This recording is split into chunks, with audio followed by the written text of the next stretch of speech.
Morning mga kaibigan. So, nag-drain tayo ng tubig ngayon sa ating concrete pispan dito sa third floor. Nag-drain tayo ng tubig. Yan. Ito yung pinakadaanan ng pag-drain ng tubig. Ito naman, ito yung high level niya pag yung pinaka ng tubig. Pag umuulan, nilalagdagan siya ng tubig. Yan, dito lang babagsak ang tubig. Para hindi siya umapaw. Yan yung pinaka-drain niya naman.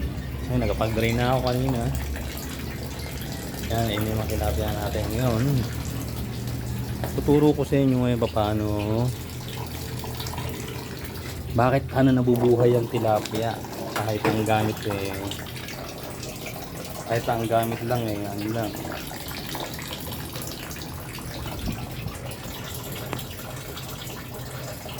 Ang gamit natin ay nawasan. Tuturo ko sa inyo paano natin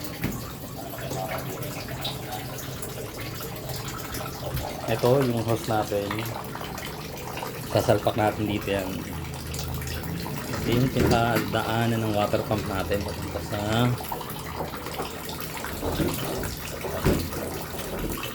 daanan ng water pump natin papunta sa dito sa filter natin. Yan, yung dadaanan ng bubuksan natin ngayon yung gripo.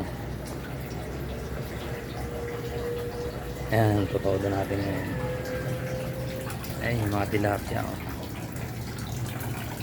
Ayan, ito na lang yung natirang pang tubig. Ayan. Ayan na siya.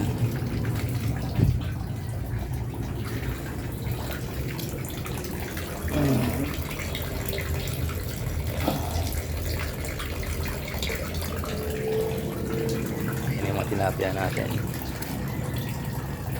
Dadagdag na tayo ng tubig ngayon. Ayan, buksan na natin yung tubig natin. Ayun yung tubig ngayon galing dito sa Nawasa.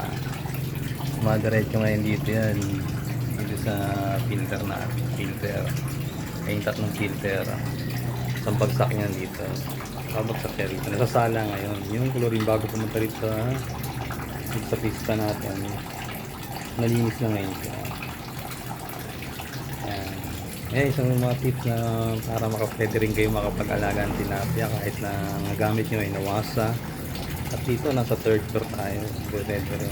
Ayan, mga kaibigan, ilang may tuturo ko sa inyo sa umaga to, isang tips para pwede rin kayo mag-alaga. Ayan yung mga tilapia natin. Marami na naman tubig yun. Ayan yung tilapia. Tilapia natin.